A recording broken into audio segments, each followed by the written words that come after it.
tarde, primeiro ano. A gente vai para mais uma aula de literatura, tá? Vamos estar seguindo aquele mesmo método que eu falei da aula passada. A gente vai estar vendo dois capítulos novamente, porque são capítulos que é a continuação, entendeu? Um vai continuando o outro. Então, para não ficar muito quebrado, né, a gente achou necessário ministrar os dois, mas são bem pequenos, certo? No capítulo 12, a gente vai estudar sobre o romantismo no Brasil, a prosa indianista e histórica, ok? Aí tem aqui um pouquinho do contexto histórico que ele diz prosa romântica, do folhetim ao romance. O romantismo é apontado como a principal manifestação estética, né, do século XIX. Ela é uma escola, né, que representa o desejo dos artistas em afirmar a sua independência, né, com relação a Portugal.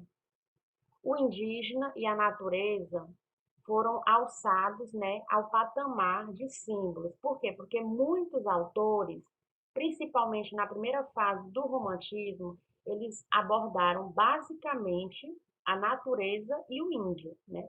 Eles retratavam, né, a sua terra, retratava o país com poemas, né, saudosos, falando sobre as belezas do Brasil, assim como retratava de forma bem interessante, bem intensa mesmo, o índio, né, considerado o nosso herói na literatura brasileira, ok? Aí ele diz aqui, ó, no caso aqui, ó, os símbolos que era genuinamente brasileiro, que era a natureza e o índio, sendo utilizado em diversas produções artísticas, né? Principalmente na primeira geração do romantismo, mas teve também no decorrer, né, do romantismo, teve a utilização desses elementos. Com a ascensão da burguesia, né, naquele período, a burguesia ela começou a fazer parte das produções literárias. A burguesia ela se acendeu, ela cresceu, então com isso os autores começaram a vê-la de forma diferente, né? Então começaram a escrever sobre os acontecimentos da vida das pessoas. Então o hábito da leitura que foi se criando no meio das pessoas ficou muito perceptível, né? Era uma coisa bastante assídua.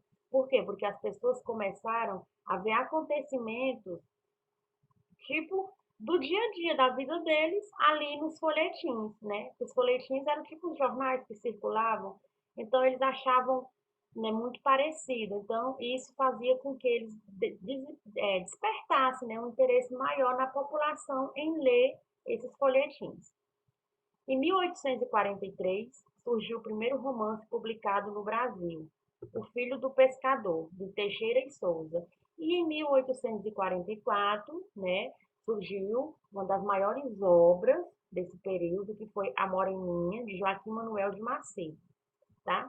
Foi um romance muito bem aceito, que a sociedade gostou muito. E é uma obra que eu recomendo vocês lerem, aos que não leram ainda. É maravilhosa. A ascensão do gênero romance impactou a sociedade da época, servindo como instrumento para a realização do projeto literário do romantismo, que era o quê? O propósito era o quê? Divulgar uma identidade nacional. Esse era o projeto literário do romantismo nesse período, né? Era propagar essa identidade, né? A produção local pode ser organizada em quatro grupos, né? Essa produção, que é o romances indianistas, romances históricos, romances urbanos e romances regionalistas. O indianista, como o nome já diz, são romances que vão retratar o índio, né? E esses romances fazem parte de um projeto de criação e valorização da cultura nacional, a qual coloca o indígena como símbolo de brasilidade, expressando características, né? Os autores, eles colocavam os índios, eles faziam a figura do índio como um herói, como uma pessoa de bastante pureza, de muita coragem. Ele era visto realmente como algo grandioso dentro da literatura. Valoriza também a exuberância das matas tropicais brasileiras, mostrando o poder da natureza sobre o homem. Nessa vertente, destacam-se a trilogia de José de Alencar, o Guarani, Iracema e o Birajara. E essas três obras, você pode perceber, para quem não leu ainda, que nessas três obras, o índio ele é retratado como algo magnífico, como algo superior, como um herói mesmo. No caso de Iracema, José de Alencar trata Iracema comparando ela quase que como uma deusa, entendeu? E a natureza é bem presente nessas obras. Eles exploram bastante, fala bastante das matas, das árvores, dos pássaros. Então, essas duas características são de grande destaque nessa poesia indianista. Os romances históricos vai retratar figuras e acontecimentos da história nacional. Tipo assim, são romances de ficção, mas que vão retratar alguma guerra que aconteceu, por exemplo, a Guerra dos Mascates, que ocorreu, né? Então, eles vão escrever sobre essa guerra, mas com alguns personagens fictícios. Ou então, eles vão utilizar personagens, pessoas que existiram de verdade na história, né, do Brasil, dentro de um contexto fictício. Por exemplo, você vai topar com um personagem, fulano de tal. Aí, se tu for pesquisar na história, ele realmente existiu aquela pessoa. Talvez foi um grande duquês, um grande príncipe, foi alguma, entendeu? Alguém que, mas que existiu. Eles fazem no romance histórico essa junção entre o ficcional, né? O fictício, aquele que eles criam, com o real, certo? Aí ele diz aqui, ó, sendo um dos principais meios encontrados pelos românticos para a reinterpretação nacionalista, com o intuito da valorização e de idealização do passado. Destacam-se os seguintes romances: As Minas de Prata, de José de Alencar também. Essas obras também, romance histórico, ele tem essas Minas de Prata, essa obra de José de Alencar, vai retratar muito os conflitos que ocorreram na Bahia e em Pernambuco, as guerras, entendeu? Ocorreram de verdade. Só que nesse caso, os personagens dessas guerras eram pessoas fictícias. Ou, como eu já tinha dito, eles podem colocar personagens que ocorreram e uma história fictícia, né? Mas de alguma forma vai ter algo real ali misturado com o imaginário. No capítulo 13, Romantismo no Brasil, a gente vai ver a prosa urbana e a prosa regionalista. Os romances urbanos, né, são aqueles que retratam os costumes da cidade. O nome já diz, ó, urbano, zona urbana, né? Principalmente da burguesia, da capital e do império.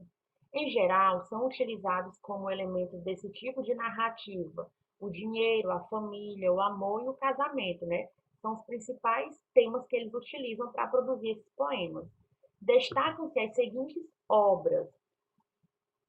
Esse romance aqui, urbano, pessoal, eles vão retratar a vida das pessoas dentro da sociedade. As festas, os casamentos, entendeu?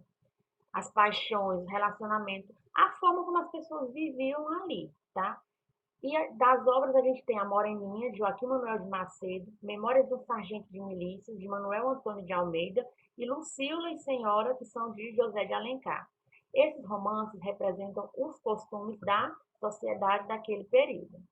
E o regionalista, que o nome já diz, regionalista, você percebe que vem de regiões, de localidades, né?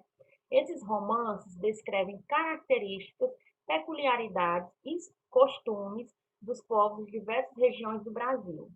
Esse tipo de narrativo faz parte também do projeto de valorização da cultura nacional por meio da apresentação de costumes, comportamentos e geografia de determinadas localidades. Nesse poema aqui, nessas obras regionalistas, eles vão falar sobre os estados, entendeu? Por exemplo, um autor que nasceu em Pernambuco, ele vai escrever sobre os costumes, sobre os hábitos do seu estado, o outro da Bahia. Então, a regionalista ela vai estar focando, né, essas partes aí, principalmente as fazendas, o interior, né, do Brasil, a parte mais interiorana. As obras de maior destaque são Inocência, A Escrava Isaura, O Gaúcho, O Tronco do Ipê e O Sertanejo. O Gaúcho, O Tronco do Ipê e O Sertanejo são obras de José de Alencar, certo? Então é isso, pessoal. Esses são os dois capítulos, são bem pequenininhos. Eu vou querer que vocês respondam às atividades, apenas as objetivas dos dois capítulos, aquelas de marcar, tá bom? e eu vou estar postando essa semana o gabarito das atividades dos capítulos passados, certo?